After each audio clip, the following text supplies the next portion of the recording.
사람은 혼자 살도록 창조되지 않았습니다. 하나님은 우리를 창조하실 때 누군가와 함께 살도록 만드셨습니다.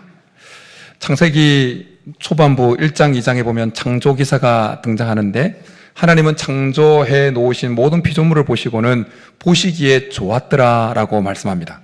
그런데 딱 한 곳, 하나님 보시기에 좋지 않았더라고 하는 말씀하는 부분이 있습니다. 어느 부분입니까? 아담이 혼자 지내는 것을 보실 때 좋지 않았다고 말씀합니다. 그래서 하와를 만드시고 돕는 배필로 그 옆에 같이 오게 해서 함께 살게 만듭니다. 인생 7, 80년, 지금은 100세 시대라고 그러는데 100년은 결코 짧은 시간이 아닙니다. 이 긴 시간을 살아가는 동안에 우리는 누군가와 꼭 동행을 해야 됩니다. 꼭 결혼 생활을 해야 된다는 의미보다 누군가와 꼭 동행을 해야 된다는 겁니다. 그런데 동행을 하되 누구와 동행해야 하는지는 너무나 중요합니다. 왜냐하면 어떤 사람과 동행하는, 어떤 존재와 동행하느냐에 따라서 그 삶이 더 나빠질 수도 있고 더 좋아질 수도 있기 때문입니다. 아무리 아스팔트 같이 평탄한 길이라 할지라도 원수 같은 사람과 동행하면 그 길은 지옥길이 되어지는 겁니다. 그러나 아무리 가시밭길, 험한 길이라 할지라도 마음을 알아주고 사랑하는 사람과 같이 동행할 수 있다면 그 길은 천국길이 될 줄 믿습니다. 그래서 잠언서에 보면 동행과 관련되어져서 하나님은 이렇게 말씀해 줍니다. 노를 품는 자와 사귀지 말며 울분한 자와 동행하지 말지니 그의 행위를 본받아 내 영혼을 올무에 빠뜨릴까 두려움이니라. 지혜로운 자와 동행하면 지혜를 얻고 미련한 자와 사귀면 해를 받느니라. 저는 예배 동참한 우리 모두가 서로에게 정말 동행하기에 딱 좋은 사람들이 될 수 있기를 축복합니다. 그래서 누구와 동행을 하든지 우리 소사제일교회에 속해 있는 성도 어느 누구와 동행하든지 참 이 사람과 동행하기를 참 잘했다라고 서로 느끼게 만드는 공동체가 될 수 있기를 축복합니다. 그런데 말입니다. 사람은 다 한계를 가지고 있습니다. 다 불완전합니다. 처음에는 좋은 것 같은데 시간이 지나면서 변질되어질 수 있는 것이 사람입니다. 필요에 따라서 거짓말을 하는 것이 사람입니다. 우리를 동행자로 선택했지만 필요에 따라서 우리를 동행자로 선택한 것을 후회하고 떠나버리는 경우도 있습니다. 그러나 우리 하나님은 완전하신 분이십니다. 우리 하나님은 거짓말하지 않은 분이십니다. 하나님은 신실하신 분이십니다. 하나님은 하신 말씀을 반드시 실행에 옮기시는 분이십니다. 하나님은 우리를 자신의 동행자로 우리를 선택하신 것을 결코 후회하시는 분이 아니십니다. 그래서 결코 내가 너희를 떠나지 아니하고 너를 버리지 아니하시리라 그렇게 말씀하십니다. 그러기에 100년 긴 시간 우리가 이 땅을 살아갈 때 어떤 존재와 동행을 해야 되는데 어느 누구보다도 하나님과 동행해야 될 줄 믿습니다. 구약 성경에 보면 하나님과 문자적으로 동행했다고 그렇게 언급되어지는 두 사람이 등장합니다. 하나는 오늘 본문에 등장하는 에녹이고 또 한 사람은 노아입니다. 에녹은 무두셀라를 낳은 후에 300년을 하나님과 동행하면서 자녀를 낳았다라고 말씀합니다. 그런가 하면 노아는 의인이요 당대의 완전한 자라 그는 하나님과 동행하였으며 라고 말씀합니다.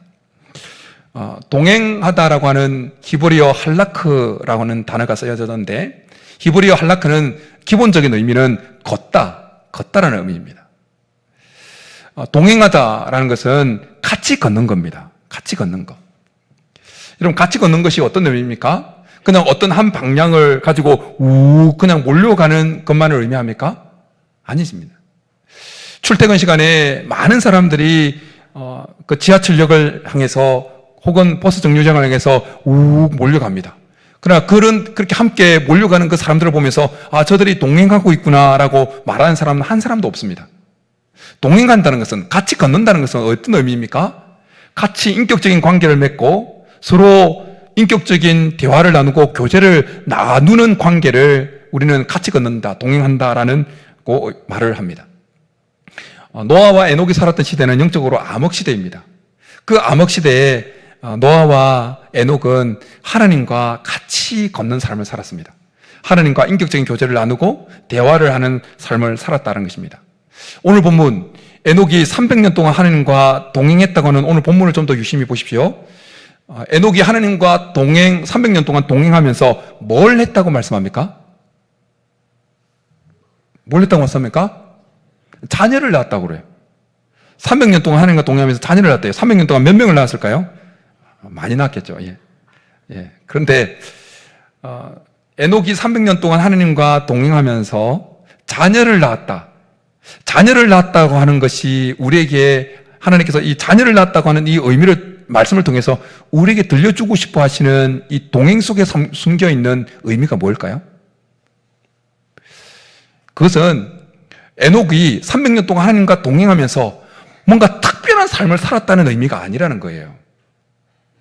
뭔가 대단한 다이나믹한 삶을 살면서 하나님과 동행한 그런 삶을 살았다는 것이 아니라는 거예요.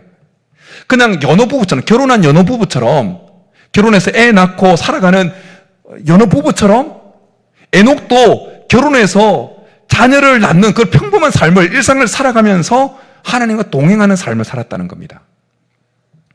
우리가 하나님과 대화하고 인격적인 어떤 만남을 가지고 교제를 하기 위해서, 그는 하나님과 동행하는 삶을 살기 위해서 선교지를 가거나 혹은 수도원에, 기도원에 들어 꼭 가야만 하는 것은 아니라는 것입니다. 우리는 남들처럼 그냥 직장 생활하고 아침에 일어나고 설거지하고 밥하고 일상을 살면서 하나님과 동행하는 삶을 살아갈 수 있다는 것입니다. 그리고 그렇게 살아가야 된다라는 것입니다.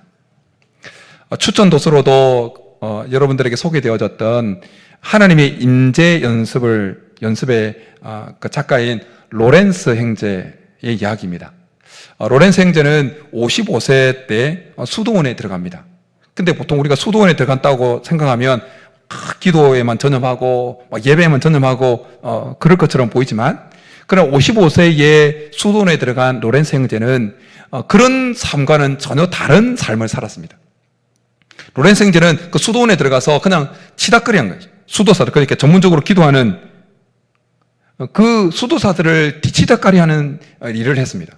수도원 내 관내를 청소하고 설거지하고 음식물을 준비하고 먹고 남은 그 음식물 찌꺼기 제거하고 식기 닦고 그런 삶을 산 거예요.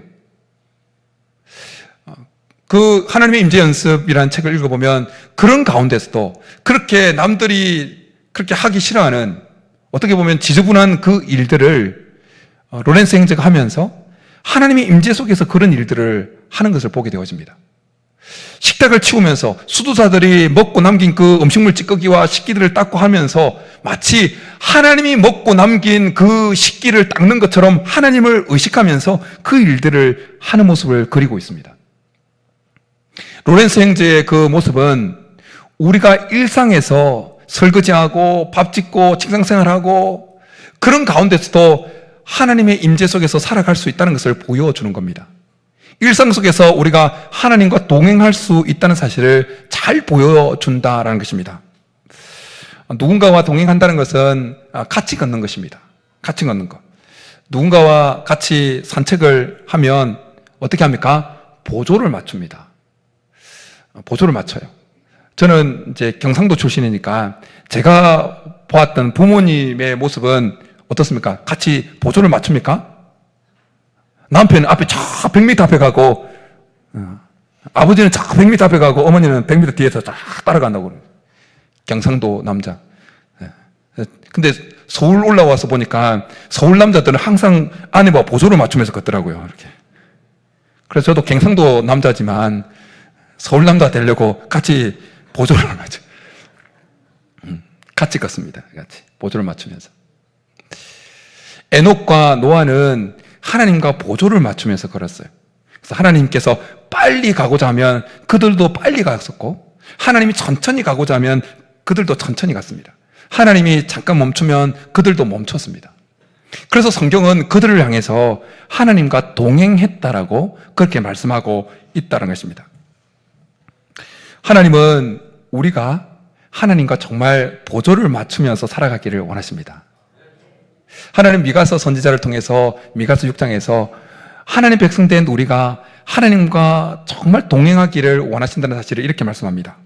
사람아, 주께서 선한 것이 무엇임을 내게 보이셨나니 여호와께서 내게 구하시는 것은 오직 정의를 행하며 인자를 사랑하며 겸손하게 내 하나님과 함께 행하는 것이 아니냐. 하나님은 우리가 일상에서 하나님과 동행하기를 원하십니다. 하나님과 같이 걷기를 원하고 같이 대화하면서 걸어가기를 원하신다라는 것입니다. 바라기는 하나님과 동행하는 여러분과 제가 될 수 있게 하는 일을 축복합니다. 그렇다면 이런 질문을 가지게 되어집니다. 하나님은 왜 우리가 하나님과 동행하기를 원하실까? 왜 하나님은 우리 그냥 아무렇게 살아가도록 내버려두면 좋을 것 같은데 왜 하나님과 동행하도록 그렇게 자꾸 우리를 동행하라고 권면하실까? 두 가지 이유를 제시할 텐데요. 이 이유를 마음속에 깊이 새기고 이번 한 주도 하나님과 정말 친근하게 동행할 수 있게 하는 축복합니다. 첫 번째, 하나님께서 우리가 정말 하나님과 동행하기를 원하시는 이유는 하나님께서 우리를 부르신 첫 번째 목적이 우리가 하나님과 동행하도록 하기 위함이기 때문이라는 것입니다. 우리를 하나님 자녀로, 우리 하나님 백성으로 우리를 부르신 그 목적이 하나님과 함께 있도록 하기 위한 것이기 때문이라는 것입니다. 마가는 예수님께서 12제자를 부르신 그 목적이 무엇인지 마가복음 3장에서 이렇게 말씀합니다.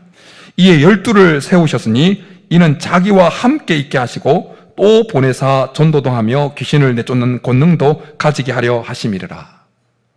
예수님께서 12제자를 부르신 첫 번째 목적이 뭐라고요? 자기와 함께 있게 하시려고.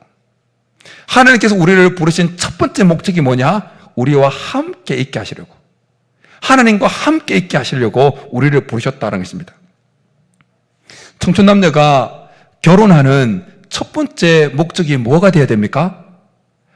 저 남자가 가지고 있는 뭔가를 내가 이용해 먹어야겠다. 저 여자가 가지고 있는 뭔가를 이용해 먹어야겠다. 이런 목적이면 되겠습니까? 어제도 곧 이제 결혼하는 한상의 청춘남녀가 결혼한다고 인사하러 왔어요. 사무실에. 요즘에 이제 주례 없는 결혼식이 너무 유행하기 때문에 이번 커플도 주례 없는 결혼식을 한대요. 그래서 또 이때다 싶어서 주례사를 막 엎었어요. 언제 해주겠어요? 근데 남자 쪽은 교회를 안 다니는 친구라서 잘 겉면을 교회에 나갈 수 있도록 잘 꼬드겨가지고 해서 교회에 나갈 수 있도록 일주일마다 아내한테 이벤트 해준다는 생각으로 교회 그냥 따라 나가라고 그렇게 일단 그 수준에서 안 믿는 자의 수준에서 이야기를 해줬어요. 여러분, 사랑하는 그 청춘 남녀들이 결혼하는 첫 번째 목적은 사랑해서 그 사람과 사랑하는 사람과 더 같이 있고 싶어서 그것이 첫 번째 목적이어야 되는 것입니다. 그 사랑하는 사람과 더 오랜 시간 더 함께 있고 싶어서 결혼하는 것이 결혼의 첫 번째 목적이 되어야 결혼 생활의 첫 단추를 잘 끼우는 거예요. 근데 그것이 아니고 다른 어떤 것이 첫 번째 결혼의 목적에 오면 그다음부터 그 결혼 생활이 어그러지는 거예요. 어그러지는 겁니다. 그래서 첫 번째 단추가 잘못 끼워지면 그다음부터 막 갈등이 생기고 문제가 생기게 되는 겁니다. 우리의 신앙생활도 마찬가지예요. 우리가 하나님을 믿고 따라가는 그 첫 번째 목적이 뭐냐? 하나님과 함께 있는 것이 되어야 된다는 것입니다. 뭔가 대단한 능력을 받고, 엄청난 복을 받고, 이것이 첫 번째 우리가 하나님을 믿고 따라가는 그 첫 번째 목적이 되어지면 우리의 신앙생활이 첫 단추가 잘못 끼워져서 엉망이 되어지는 거예요. 하나님께서 우리를 부르신 첫 번째 목적은 뭐냐? 하나님과 함께 있는 것입니다. 이 목적을 우리가 하나님을 믿고 따라가면서 우리를 부르신 그 첫 번째 목적을 잃어버리지 않아야 신앙생활을 하면서 사고가 안 나요. 여전히 하나님을 기뻐하고 하나님을 찬양하고 헌신하고 수고해도 남들이 알아주지 않아도 그냥 기쁜 거예요. 찬양하고 헌신하고 수고하는 거 남들을 알아주라고 하는 것이 아니라 그냥 하나님과 함께 하는 것이 좋아서 하는 거기 때문에 사고가 안 나요. 근데 그 목적이, 신앙생활하는 그 첫 번째 목적이 하나님과 함께 하는 것이 아니고 다른 것이 되어지면 실망하고, 하나님 나 이렇게 헌신하는데 왜 나한테 이렇게 하냐고, 실망하고 좌절하고 시험에 빠지는 거예요. 다윗은 하나님과 함께 하는 데서 오는 그 감정을 이렇게 고백을 합니다. 내가 여호와를 항상 내 앞에 모심이요 그가 나의 오른쪽에 계심으로 내가 흔들리지 아니하리로다. 이러므로 나의 마음이 기쁘고 나의 영도 즐거워하며 내 육체도 안전히 살리니. 바라기는 오늘 다윗의 고백이 오늘 예배에 참석한 저와 여러분의 고백이 될 수 있기를 축복합니다. 하나님이 우리를 정말 사랑하십니다. 믿으십니까? 하나님이 정말 우리를 사랑하세요. 하나님이 우리를 사랑하는 이 사랑을 말로 다 표현할 수가 없습니다. 그래서 오래전에 찬송가 304장을 썼던 그 시인은 그 하나님의 사랑을 정말 말로 다 형용할 수 없다고 이렇게 고백했어요. 그 크신 하나님의 사랑 말로 다 형용 못하네. 저 높고 높은 별을 넘어 이 낮고 낮은 땅이 그 아들을 보내사 자기를 사랑하신 그 사랑을 노래합니다. 하늘을 두루마리 삼고 바다를 먹물 삼아도 한없는 하나님의 사랑 다 기록할 수 없겠네. 바울은 로마서 5장에서 우리를 향한 하나님의 사랑을 이렇게 노래합니다. 우리가 아직 죄인 되었을 때에 그리스도께서 우리를 위하여 죽으심으로 하나님께서 우리에 대한 자기의 사랑을 확증하셨느니라. 이걸 묵상하면 묵상할수록 신앙생활을 하면 할수록 우리를 향한, 나를 향한 하나님의 사랑을 생각할 때마다 이렇게 부족하고 못나고 맨날 넘어지고 하는데도 끝까지 사랑하시는 그 하나님의 사랑의 그 깊이와 넓이를 헤아릴 수가 없습니다. 스바냐를 통해서, 하바국 선지자를 통해서 하나님이 우리를 얼마나 사랑하는지 이렇게 말씀해 줍니다. 너의 하나님 여호와가 너의 가운데 계시니 그는 구원을 베푸실 전능자시라. 그가 너로 말미암아 기쁨을 이기지 못하시며 너를 잠잠히 사랑하시며 너로 말미암아 즐거이 부르며 기뻐하시리라 하리라. 하나님이 우리를 얼마나 사랑하냐고요? 우리 때문에 기쁨을 이기지 못한다고 노래를 부르신다라고 말씀합니다. 아가스는 솔로몬 왕과 슐라미 여인 사이에 그 사랑을 노래하는 걸 통해서 신랑 되신 예수 그리스도와 신부되어진 우리 사이의 사랑이 어떠한지 그리고 어떠해야 되는지를 보여주는 성경입니다. 신랑 되신 예수님께서 신부된 우리들에게 이렇게 말씀합니다.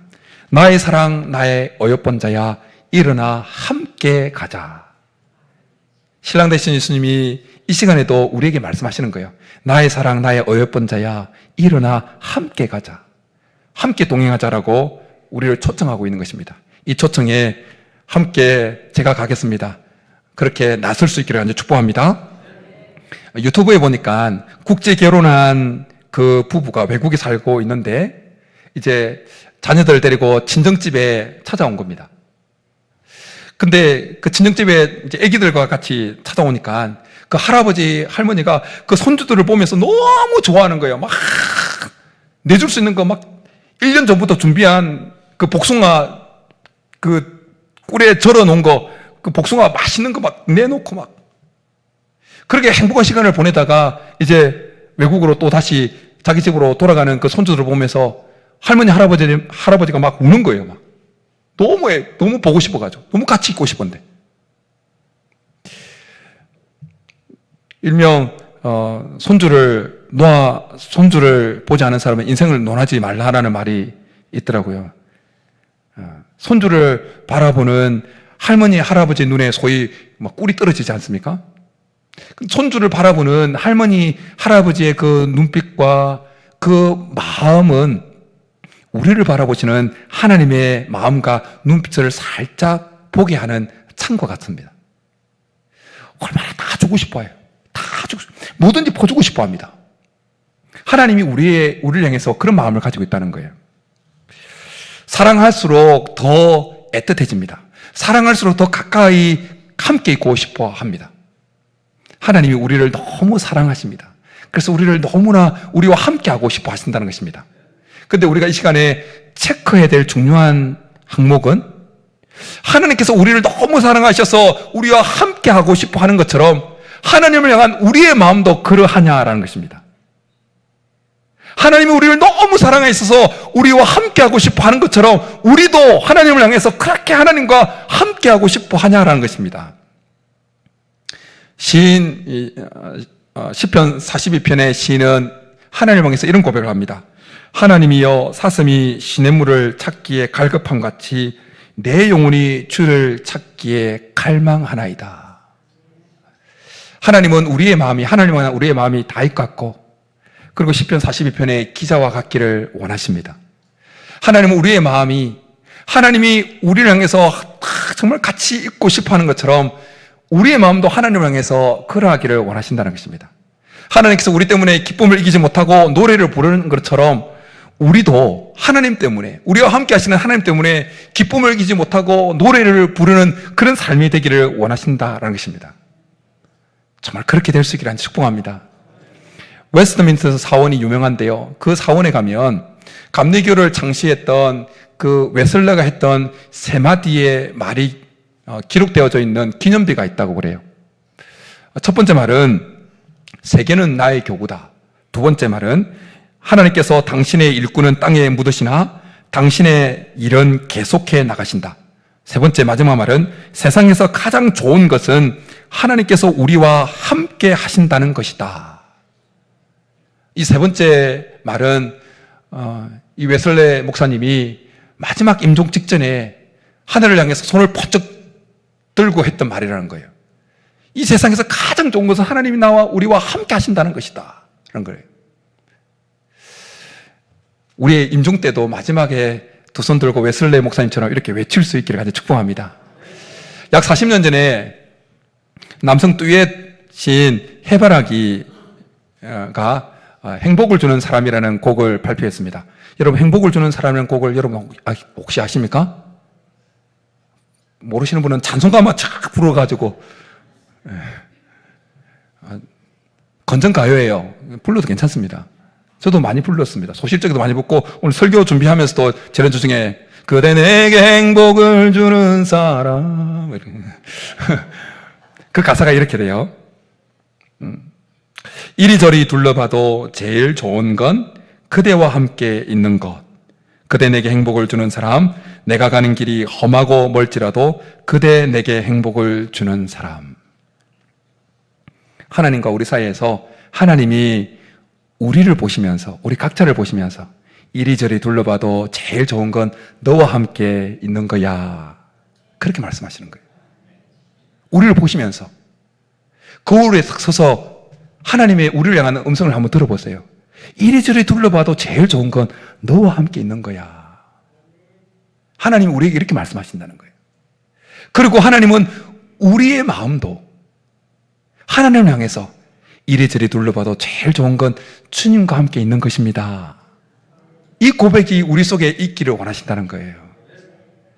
바라기는 오늘 예배에 참석한 우리 모두가 이미 하나님은 우리 속에 우리를 향해서 이리저리 둘러봐도 제일 좋은 건 너와 함께 있는 거야 라고 고백하고 계시는데 하나님을 향해서 우리의 마음에서도 이리저리 둘러봐도 제일 좋은 건 주님과 함께 있는 것입니다 라는 고백이 있기를 간절히 축복합니다.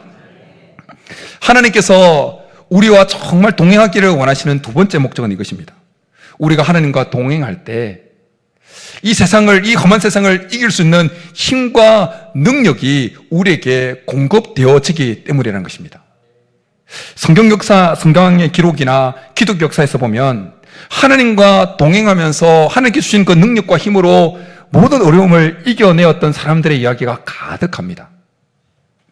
모세는 애굽 땅에 노예 생활하고 있는 그들을 출애굽시키라고 콜링을 받습니다. 그러나 첫 번째는 거절하지요. 그러나 결국 하나님께서 함께 해주시는 그 은혜로 말미암아 다가오는 힘과 능력으로 이스라엘들을 출애굽시킵니다. 여러분, 우리가 하나님과 함께 동행할 때 우리는 우리의 삶의 애국과 같은 그 상황에서 벗어나게 만드는 힘과 능력을 공급받게 될 줄 믿습니다. 요셉은 형들에게 팔려서 애굽에 팔려갔습니다. 고난의 시간을 보냅니다. 그러나 하나님께서 함께 하십니다. 하나님께서 함께 하시는 그것을 통해서 오는 힘과 능력으로 그 고난의 시간을 버텨냅니다. 여러분, 우리가 하나님과 동행할 때 우리는 고난의 시간을 이겨낼 수 있는 힘과 능력을 공급받게 될 줄 믿습니다. 출애굽한 이스라엘들이 광야 40년 생활을 하면서 출애굽 세대는 다 죽임을 당하죠. 여호수아와 갈렙을 제외하고. 그리고 모세도 결국 가나안에 들어가지 못합니다. 그렇지만 이 광야 세대, 출애굽할 때 20세 이상의 자녀들, 그리고 그 광야에서 태어났던 그들은 광야 40년을 잘 버텨냅니다. 왜냐하면 하나님께서 그들과 동행해 주셨기 때문이에요. 구름 기둥과 불 기둥을 주시면서 만나와 메추라기를 내려주시고 반석을 쪼개어서 그들에게 먹을 것을 마실 물을 주셨기 때문입니다. 40년 동안 의복이 헤어지지 않고 발이 부르트지 않도록 해주셨습니다. 여러분, 우리가 하나님과 동행할 때 우리에게도 구름 기둥과 불 기둥이 주어지는 은혜가 있을 줄 믿습니다. 그리고 그 아래에서 기운을 차리는 것입니다. 그 불기둥 아래에서 우리 인생에 다가오는 그 추위를 이겨낼 수 있는 힘을, 용기를 얻게 될 줄 믿습니다. 모세의 리더십을 이양받았던 여호수아가 얼마나 그 부담감에 떨었는지 모릅니다. 그때 하나님은 강하고 담대하라, 두려워하지 말라, 말며 놀라지 말라, 내가 어디로 가든지 내 하나님 여호와가 함께 하느니라 라고 약속해 줍니다. 이 약속 붙들고 여호수아는 담대함을 얻고 힘을 얻고 능력을 얻습니다. 여호수아를 읽어보면 수많은 전쟁이 있습니다. 그런데 어떤 전쟁에서는 이기고 어떤 전쟁은 지게 되어집니다. 여리고 성 전투에서는 이기지만 아이성 전투에서는 패합니다. 여호수아가 치렀던 그 전쟁의 승패는 그들의 군사력에 의해서 결정되어진 것이 아니라 하나님이 그들과 함께 했느냐 함께 하지 않느냐에 의해서 결정되어졌습니다. 마찬가지로 우리의 인생의 승패는 하나님이 우리와 함께 하시느냐 함께 하지 않느냐에 의해서 결정될 줄 믿습니다. 그러니까 하나님과 함께 동행하는 인생은 반드시 백전백승할 줄 믿습니다. 역사적인 전성에 따르면 가룟 유다를 제외하고 예수님의 11 제자는 모두 다 끝까지 복음을 전하다가 순교했다고 전해지고 있습니다. 그들이 끝까지 복음을 전하며 믿음의 길을 걸어갈 수 있었던 이유는 세상 끝날까지 내가 너희와 함께하리라는 그 하나님의 예수 그리스도의 약속 때문이었습니다. 주님이 우리와 끝까지 함께 하십니다. 우리도 주님과 함께 할 수 있기를 축복합니다. 그러면 우리도 끝까지 승리하게 될 줄 믿습니다. 여러분, 우리 하나님은 빛이십니다. 그래서 하나님과 함께 동행하는 자는 항상 빛 가운데 거할 수 있게 되어집니다. 그럼 그 빛으로부터 오는 그 힘과 능력을 계속 공급받게 되어지는 것입니다. 여러분, 이 땅에 존재하는 모든 동식물들은 햇빛을 받아야 됩니다. 그래야 기운을 차릴 수 있고 에너지를 생성할 수 있고 에너지를 만들어내고 에너지를 가지고 힘있게 달려갈 수가 있는 겁니다. 사람들이 앓는 병 중에 우울증이라는 것이 있죠. 우울증. 근데 그 우울증이 계절적으로 언제 가장 많이 발생합니까? 우리가 알고 있기로 상식적으로 가을이라고 말하는 사람도 있고 겨울이라고 말하는 사람도 있습니다. 왜 겨울에 계절성 우울증이 많이 발생합니까? 우리가 상식적으로 알고 있듯이 햇빛을 봐야 비타민 D가 우리 몸에 생성되어집니다. 그리고 햇빛에 노출되어질 때 세로토닌이라고 하는 행복 호르몬이 발생한다는 거예요. 근데 이 일조량, 이 햇빛에 노출되어지는 시간이 줄어들면 비타민 D도 잘 생성이 안 되고 그리고 행복 호르몬도 잘 이렇게 만들어지지 않는다는 거예요. 그래서 계절성 우울증이 걸린다는 거예요. 우울증에 걸리면 어떤 증상이 나타납니까? 삶이 무기력해집니다. 기쁨이 없어요.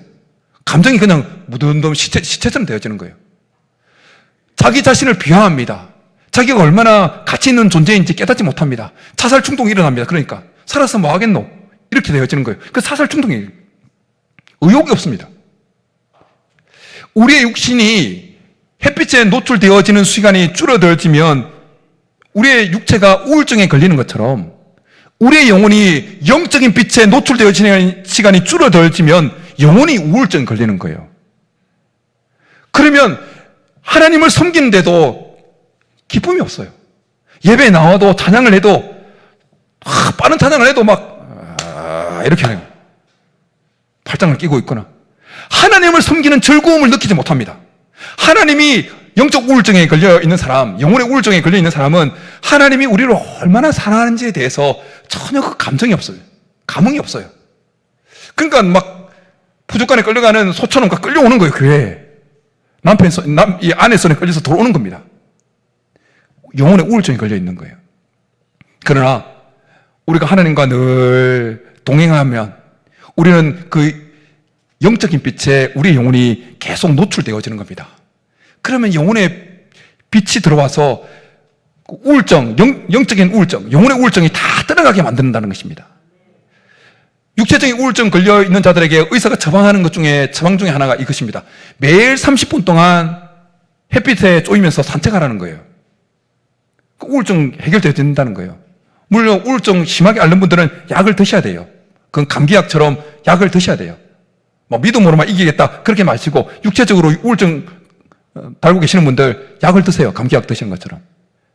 그래서 동시에 햇빛에 자신을 노출시키는 시간을 많이 하라는 거예요. 마찬가지로 신앙생활에 기쁨이 사라졌습니까? 찬양을 해도 뭔가 감흥이 없습니까? 자기가 하나님으로부터 얼마나 사랑받고 있는 존재라는 이 자기 어떤 자존감이 뚝 땅에 떨어져 있습니까? 그렇다면 하나님과 동행하는 시간을 늘려보십시오. 지난주에 영적 루틴을 말씀드렸는데 하나님과 동행하는 시간을 계속해서 늘려가십시오. 그러면 우리 영혼이 하나님 앞에 노출되어지는 시간이 더 많아지는 거예요. 영적인 빛에 노출되어지는 시간이 더 많아지는 거예요. 그럼 자기도 모르는 사이에 다시 회복되어지는 거예요. 하나님을 섬기는 기쁨이 회복되어지고 찬양의 기쁨이 회복되어지는 거예요. 하나님이 자신을 사랑하는 이 사랑이 물밀듯이 밀려와서 다시 감격이 회복될 줄 믿습니다. 에녹과 노아가 살았던 시대는 영적으로 암흑시대예요. 암흑시대. 영적인 빛이 없는 시대였습니다. 그래서 에녹이 첫 아들을 낳고 이름을 지었는데 그 아들의 이름이 뭐라고요? 무드셀라입니다. 무드셀라. 원어적으로 보면, 문자적으로 보면 이 무드셀라는 말은 창의 사람, 무기의 사람이라는 뜻이고 원어적으로 파고 들어가 보면 이 사람이 죽으면 세상에 끝이 온다는 의미예요. 에녹이 성경에는 나와 있지 않아요? 하나님이 직접적인 지시를 따라서 그 첫 번째 아들을 무드셀라로 지었는지 아니면 믿음의 반응을 보고 지금 시대상을 보고 이 아이가 죽으면 세상에 끝이 오겠다고 그렇게 믿음으로 지었는지는 알 수 없습니다. 그러나 에녹이 그의 첫 번째 아들을 무드셀라, 이 아들이 죽으면 세상에 끝이 온다는 의미를 가진 이름을 붙일 수밖에 없었던 이유는 그 시대가 너무 악했기 때문이라는 거예요.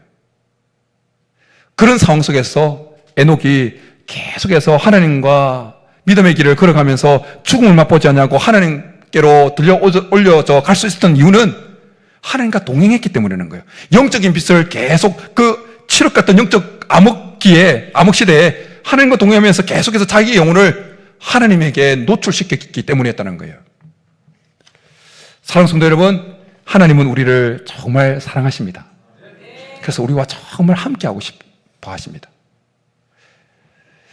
하나님의 마음을 닮아서 우리도 정말 하나님과 함께하고 싶은 마음이 가득 채워지기를 간절히 축복합니다. 그래서 하나님과 함께하는 시간을 늘리면서 영적인 빛으로부터 오는 그 힘과 능력, 모든 어려움을 이겨낼 수 있는 힘과 능력을 공급받을 수 있기를 축복합니다. 그래서 이번 한 주도 무더울 거예요. 육신이, 마음이 많이 지칠 수 있습니다. 그러나 하나님과 동행함으로 이 모든 어려움, 삶의 어려움을 이겨나가고 승리하는 저와 여러분이 될 수 있기를 주님 여러분 축복합니다. 이 시간 우리 말씀 생각하면서 괴로울 때 주님의 얼굴 보라. 영적인 암흑기에도 하나님을 바라보면서 하나님과 동행하겠다는 결단을 가지고 우리 찬양하고 기도하며 나가겠습니다.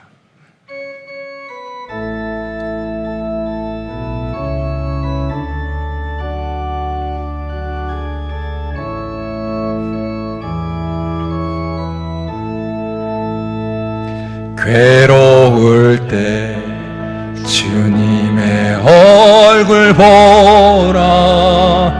평화의 주님 바라보아라.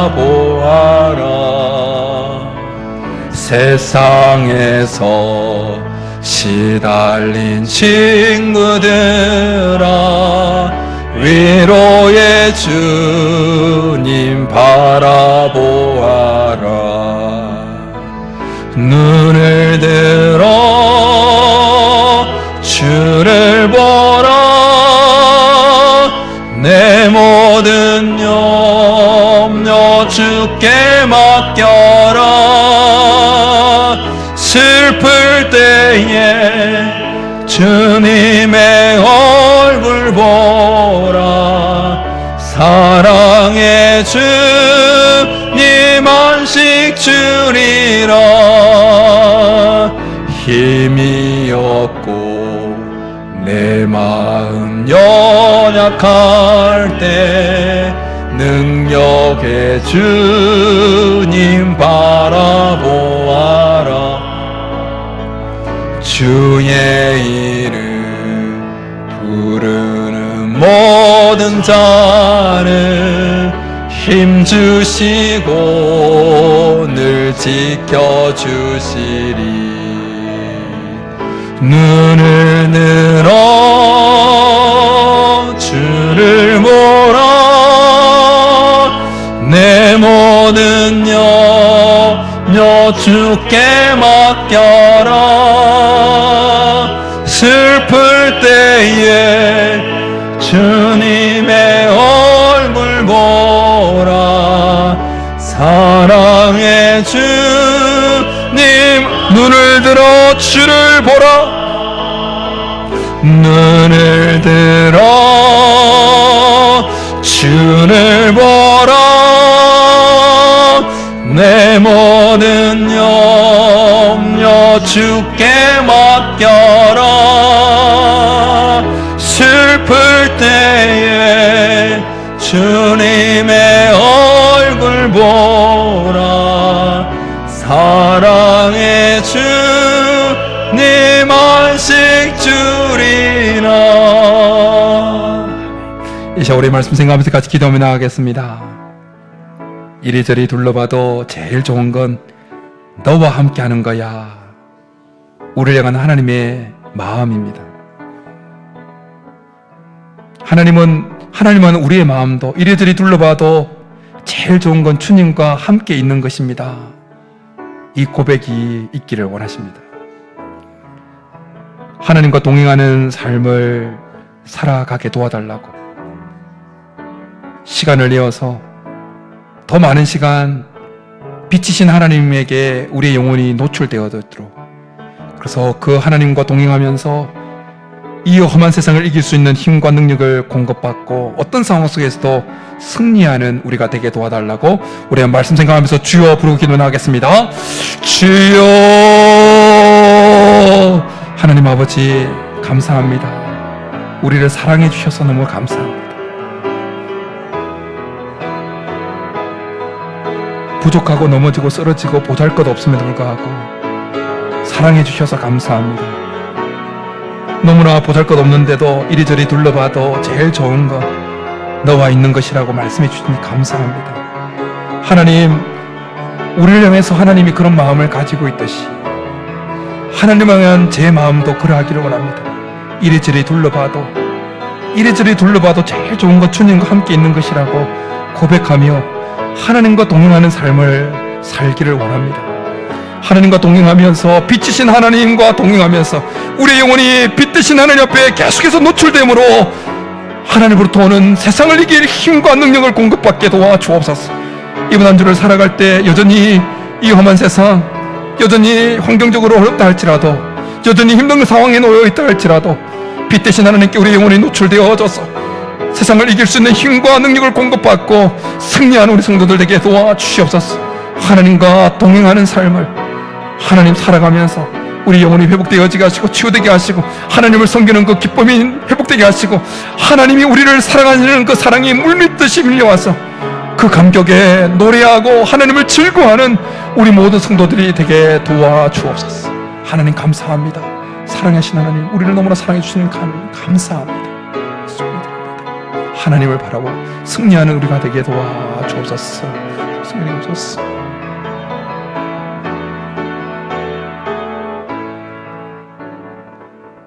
하나님 아버지, 우리가 너무나 부족함에도 불구하고 우리를 사랑해 주셔서 감사합니다. 이리저리 둘러봐도 제일 좋은 건 너와 함께 있는 것이라고 말씀해 주셔서 감사합니다. 우리를 향해서 하나님이 그런 마음을 가지고 있듯이 우리도 하나님에 대해서 하나님 이리저리 둘러봐도 돈 버는 것보다, 다른 사람 세상적으로 성공하는 것보다 이리저리 둘러봐도 주님과 함께 있는 것이 제일 좋은 것입니다 고백하는 인생이 되기를 원합니다. 그래서 하나님과 동행하면서 빛 대신 하나님 앞에 우리의 영혼이 계속해서 노출되므로 이 험한 세상을 이길 수 있는 힘과 능력을 공급받고 날마다 승리하는 우리 성도들 되게 도와 주옵소서. 그렇게 해주시기를 간절히 바라고 나오며 예수님의 이름으로 축복하며 기도드립니다. 아멘.